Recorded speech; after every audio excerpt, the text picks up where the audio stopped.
I kind of have a certain formula that I think I've come up with on my records, and that is I'm always trying to kind of do almost a jambalaya of, or a food platter of different styles. That's kind of what I'm always trying to do when I produce an album of my own. Is really do a sampling of all these different styles that I like to get into.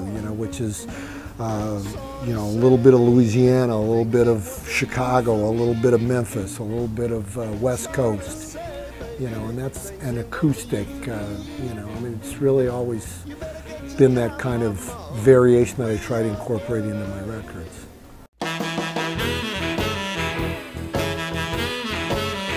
I was still into my own business, living my primary reason was really over wanting to feature the Golden State guys, and at the same time do another Mark Hummel album. So in other words, I really kind of wanted to feature that band, but not strictly that band. The idea was to do just a Mark Hummel record with a variety of my favorite people on it.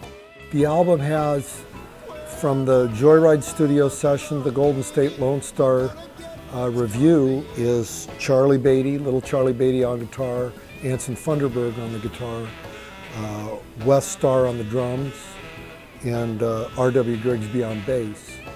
And then the San Jose sessions from Griggsby are Kid Andersen on the guitar, Sid Morris on the keyboards, R.W. on bass, and June Core on drums. The other guy I had on it, I just remembered, I have Doug James. I have Doug James all over the album. And Doug's somebody that, just happened to be at the time living in California. And I'd used him on some gigs earlier, and I thought of him immediately in terms of being on the session. Yes, now, baby, we gonna rock. I think the best way to put it is that when we went into the studio, there was a real mission to really make a good record. When we went in, we were halfway through. But the Golden State thing, we were out on tour when we did it, and everyone went in with this real idea of making a good record. And it really felt like when we went in Chicago at Joyride Studios, we went in to make this record. Everyone really had a group attitude that blended really well.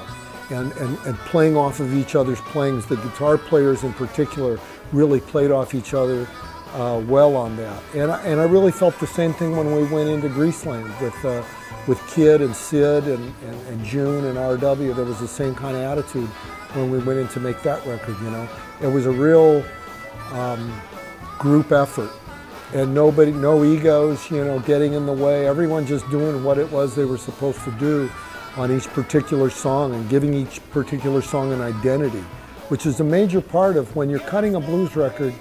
You really have to go song by song. You really have to go so that you give each one an identity. It doesn't just sound like generic blues. There's a real feel for each song that you're doing, in terms of, where it's coming from and the approach that needs to be there. And I really felt like everybody bent over backwards to make that happen on this particular record.